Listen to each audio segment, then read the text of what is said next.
Salve, amigo e amiga dos canais Sexta e Falta. Estamos aqui de novo.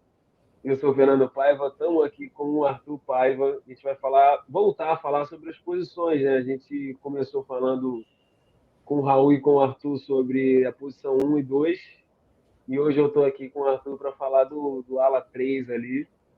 Me identifico um pouco, né?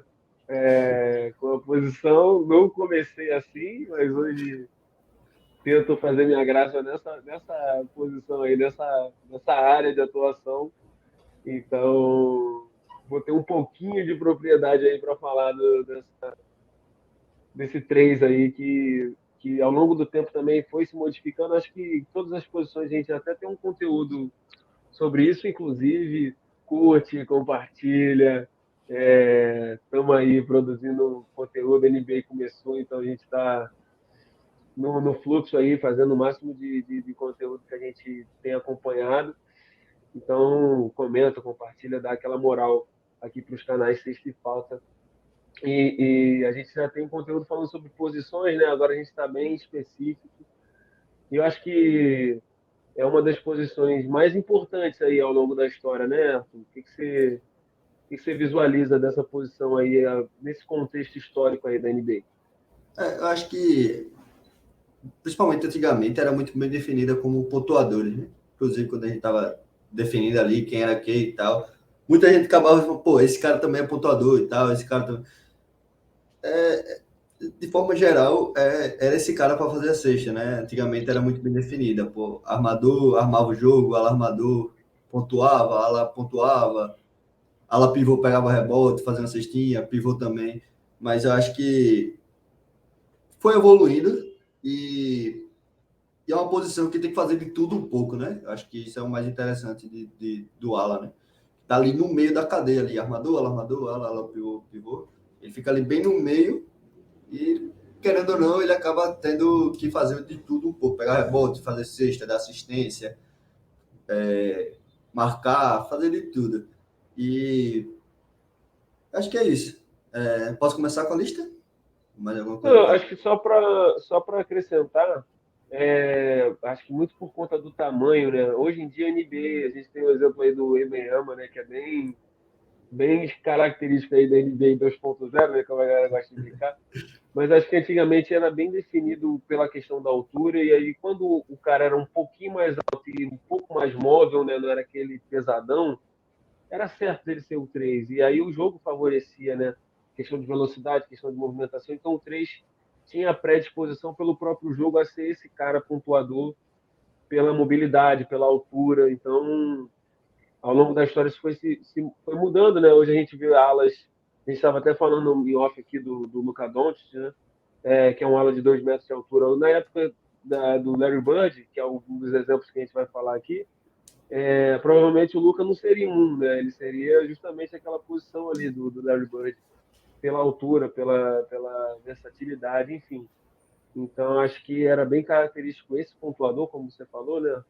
Por conta disso, né? De ser aquele cara que passou ali dos 2 metros, né? E ainda é móvel, consegue bater para dentro, consegue criar o próprio arremesso, enfim.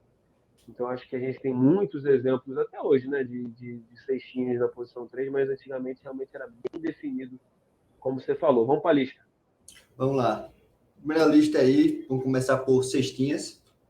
A gente escolheu como das antigas aí o famoso Larry Bird, né? E da atualidade, mais famoso ainda, Kevin Durant, né? Acho que o Larry Bird acaba tendo outros aspectos do jogo mais polidos que o Kevin Durant. Ele era um ótimo passador e mas não tem outro nome a não ser esses dois quando se pensa em pontuadores na posição ala, né? Apesar do LeBron James ser o maior cestinha de todos os tempos, né? Eu acho que fica algo mais é deles esse negócio de cestinha mesmo, né? Que é cesta, fala com esses dois aí que eles vão resolver, né? Com certeza. Eu acho que se encaixa principalmente com o Kevin Durant. Se você for ver o histórico aí das carreiras, né, o Larry Bird ainda deve ter, deve não, certamente tem mais triple-doubles que o Kevin Durant. E aí a gente já tira por aí, né? Porque aí você vê que ele tem uma participação um pouco mais abrangente, né, dentro do jogo, assim como o LeBron James, né?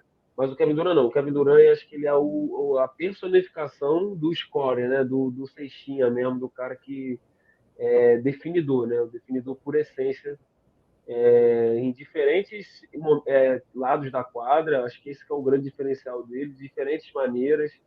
Ele não é limitado a um jeito que dificulta para a marcação, então por isso que ele tem tanta facilidade, mesmo hoje, mesmo passando por lesões até graves, né, durante a carreira.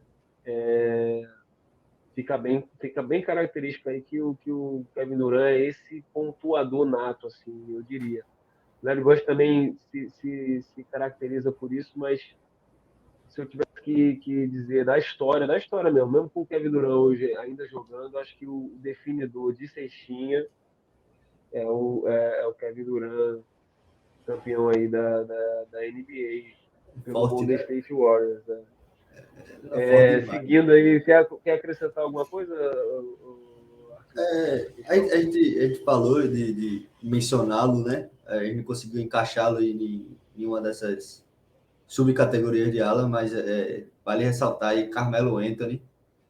Acho que se tivesse tido uma carreira um pouco mais vencedora, acho que com certeza estaria nessa conversa aí de cestinhas, natos e tal, um time melhor, se ele tivesse times melhores ali, eu acho que estaria, ele poderia ser o Kevin Durant da geração do LeBron James, né, de 10 anos antes. Era absurdo o que ele fazia ali com a bola e era engraçado que era sem sair, né, do lugar. Ele ia fazer o jab, arremessava, era um negócio impressionante, né? Fazia seis de qualquer jeito. Realmente, o Carmelo Anthony também tem seu nome na história aí, mas falando, não tem como não falar de três e história e LeBron James também, né? Seguindo a nossa lista aí vamos dizer assim, do point forward, né? Que é aquele cara que acho que domina as ações do time, não só em pontuação, mas em vários aspectos, em todos os aspectos do jogo, né? Ofensivo e defensivo. O LeBron James é o cara da posição, né? Tem um domínio absurdo, né? E curioso do LeBron James é a evolução do próprio atleta e a evolução da própria posição, né? Ele foi se adaptando ao longo dos 21 anos de liga aí, né? Que se completou agora. É um jogador absurdo, top 3 aí facilmente, top 2, top um para vários, enfim. Não está nessa discussão à toa. É um jogador realmente dominante, é o que é bem característico do que é essa função do 3, né? Isso. Tem até um contexto histórico aí, o jogador das antigas que a gente vai destacar aí também, né, Arthur? Também faz parte desse contexto aí histórico da liga, né? Exatamente. Pensando, o jogador que a gente vai destacar, o Scott Pippen, né? Que foi muito marcado ali pelos times do Chicago Bulls com o Michael Jordan. E é interessante que acontecia dele ser esse point forward exatamente por o armador do Chicago sempre ser um chutadorzinho ali, sabe? Que vai abrir a quadra um pouco. Pô. Eu não lembro se a gente citou ele, mas a gente pensou em citar ele como chutador das antigas de um, que é o Steve Kerr, né? Que é o técnico do Golden State atual. E ele fazia essa função. Sempre tinha média de assistência relativamente alta para a posição, claro, né? E uma posição. Eu acho que é bem difícil fazer isso, sabe? E chegar ao nível que, como o LeBron chegou, de jogar de fato de armador, eu acho que é algo de se admirar, né? Vai ressaltar também que o LeBron foi outro cara que foi difícil de encontrar, mas a gente encontrar nesse subgrupo, né? Acho que ele faz tudo muito bem, mas o que se destaca mesmo, algo de outro mundo, é exatamente algo de outro mundo mesmo, né? É a qualidade dele como passador, na leitura de jogo, de ser esse point forward, né? Acho que é isso. O QI de basquete, né? Que muito se fala, né? De ter essa leitura. Eu acho que um outro ponto que vale do Scott Pippen, né? Que a gente citou aí, é até no momento que o Jordan para, né? Ele vai jogar beisebol. E aí o Scott Pippen realmente vira a referência do Chicago. E o Chicago faz boas temporadas. Mas perder o Michael Jordan é perder o Michael Jordan, né? Não tem como comparar, mas ele ainda assim assumiu bem esse papel quando ele teve esse protagonismo, né? Teve Isso. polêmicas, teve, mas querendo ou não, ele foi uma liderança fazendo essa função, né? Acho que a diferença do LeBron talvez seja essa. O LeBron sempre teve o time em volta dele, né? O Scott Pippen não. O Scott Pippen tinha a figura do Michael Jordan ali centralizada, né? Vale ressaltar que quando o Michael Jordan saiu, caiu 2 vitórias na temporada regular, né? Claro. Caiu 2 vitórias de uma temporada para outra. Agora saiu, Scott Pippen assumiu, o time perdeu 2 jogos a mais, né? Enfim, passando para a próxima aí, quero puxar aí de defensor, aí. Quero falar aí de...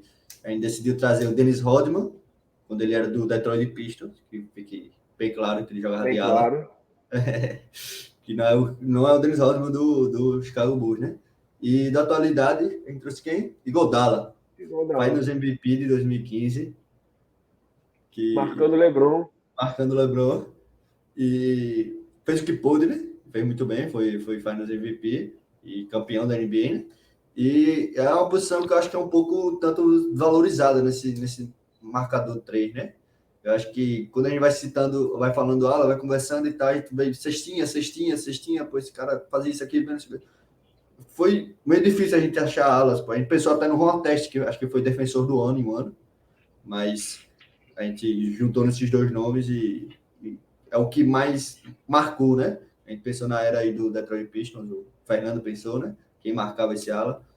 E surgiu esses dois nomes. É uma função, acho que, extremamente importante.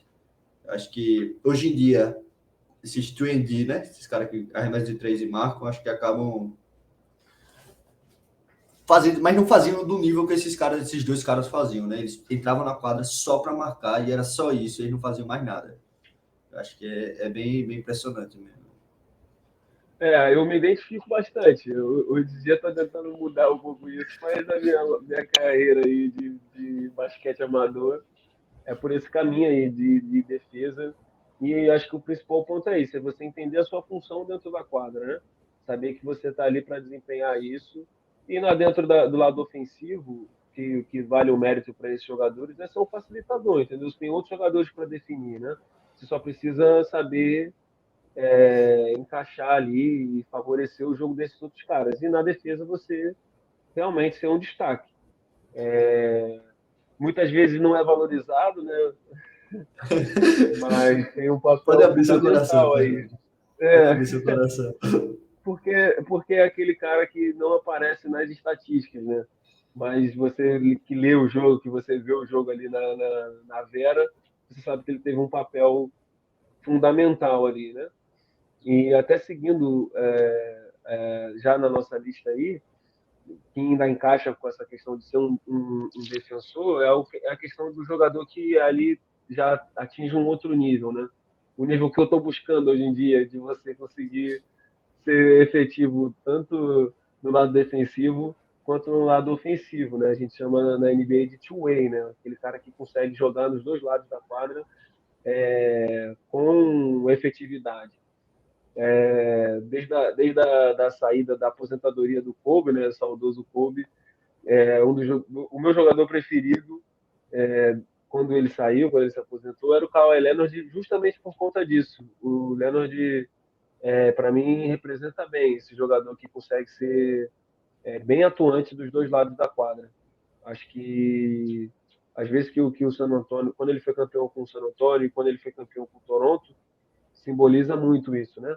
Principalmente e em momentos até distintos. Né? Acho que no Toronto ele teve um papel mais ofensivo, enquanto no San Antonio ele teve um papel bem mais defensivo, mas ele ainda era importante ofensivamente também. No San Antonio, o San Antonio na época tinha um time bem mais forte, né? Eu diria, do que o Toronto.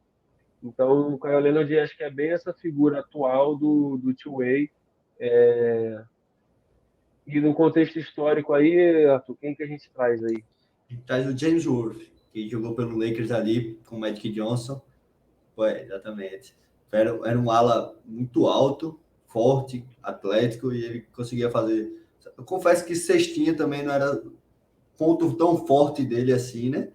Mas ele desempenhava bem o papel, tinha boas médias de pontos. Não tão bem quanto o Kawhi Leonard, quanto o Michael Jordan, o Kobe Bryant, claro. Né? Mas ele ele conseguia fazer essa função, né?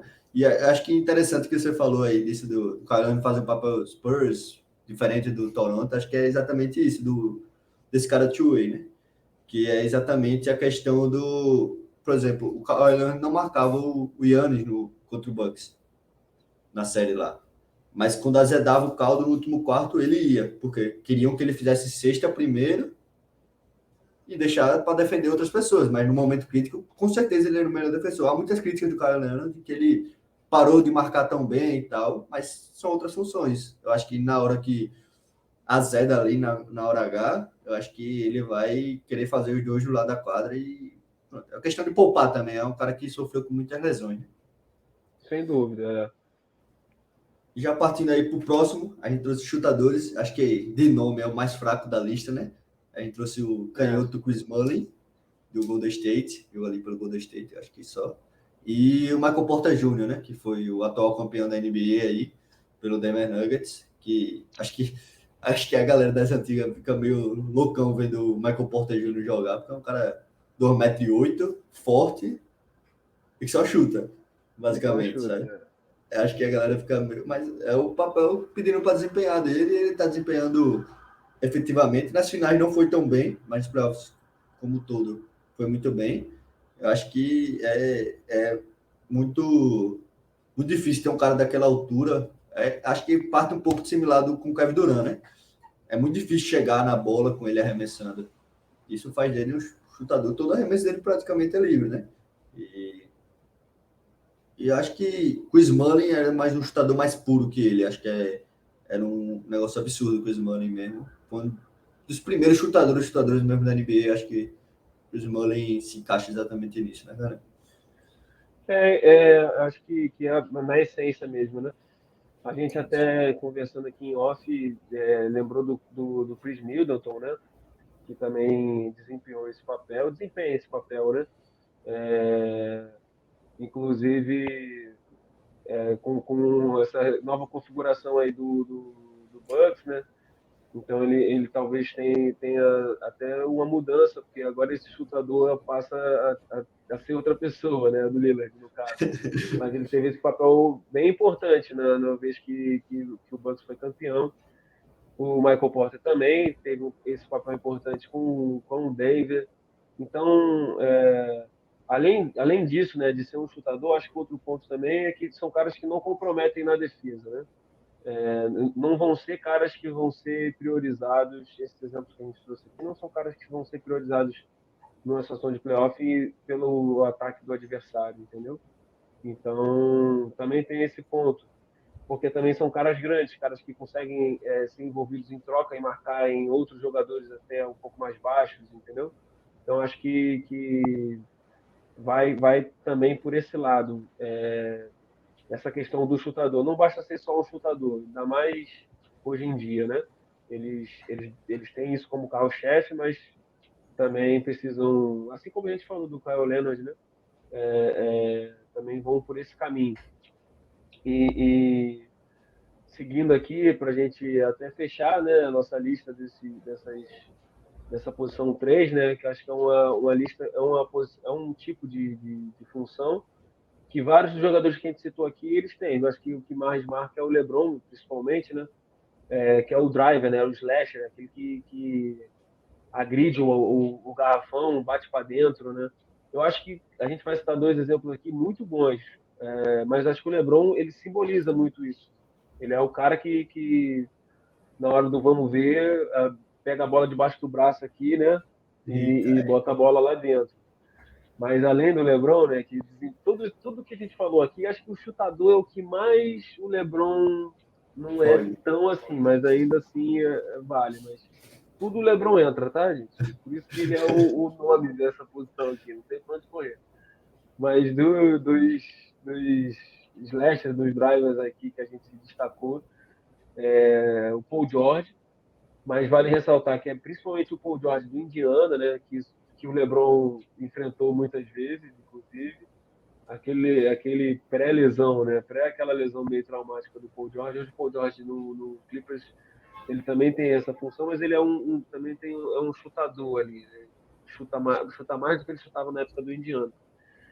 E das antigas, o Julius Erving, né, do Philadelphia, que foi conhecido pelo tempo dele no Philadelphia. Acredito que ele jogou bastante tempo no Philadelphia mesmo. Tá aqui o Iverson, né, que é o do 76ers.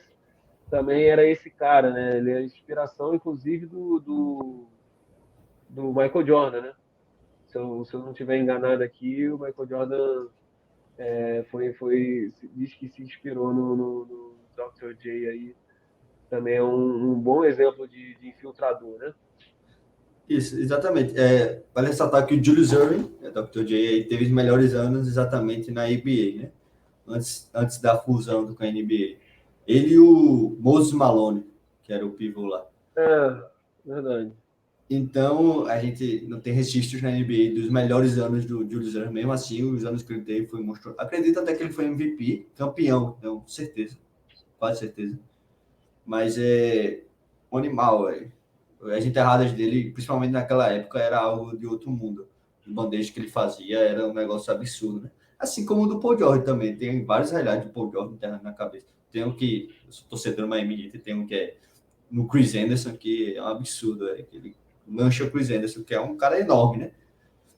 E é uma função que, como você falou, todo mundo faz um pouco. O LeBron, acho que é o melhor slasher desse daí, o melhor cortador, mas é uma função que todo mundo faz ali, nem que seja um pouquinho ali. Ela tem que saber fazer uma bandeja, tem que conseguir enterrar.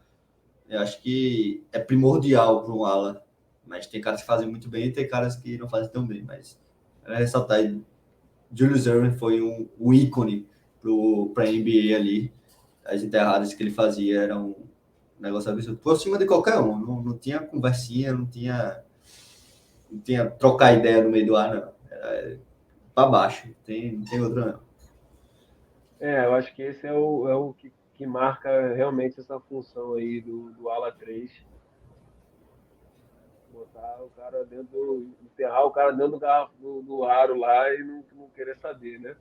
Eu acho que, querendo ou não, o LeBron simboliza isso bem, mas a gente tem outros bons exemplos aí, como a gente destacou esses dois, e ainda tem outros vários. O próprio Kevin Durant, um tempo atrás, hoje ele está mais na maciota, né? Pela idade, mas também, se for procurar os highlights do Kevin Durant ali, também tem umas coisas bem, bem bizarras nesse sentido aí. Acho que a gente fechou aqui dos alas, ainda vamos fechar, fazer o do 4, o do 5, né? Em breve. Para mim é uma das posições mais importantes, inclusive a gente estava até conversando aqui, acho que é uma dos que mais figura nessa lista famosa aí da NBA dos 75 melhores da história, né? Certamente tem vários três ali, na posição 3. O principal aqui, para mim, é LeBron James, Larry Bird e Kevin Durant. Eu acho que está bem de ala 3. E faz sua consideração final aí para a gente encerrar. Acho que minha consideração final é falar da dimensão da posição ala, né? Eu acho que diversos nomes a gente deixou de citar aqui. Vou falar alguns. Paul Pierce a gente não citou. O Carmelo a gente falou, mas não botou em nenhum grupo assim. Dominic Wilkes a gente não falou. Elgin Baylor. Mas, pô, tem um monte de ala aí que é um absurdo. A gente não falou, não conseguiu encaixar. São tantos nomes que ficam tanto difícil aí, né? Mas acho que é isso. Chegou até aqui, né? Deixa aquele likezinho aí, por favor.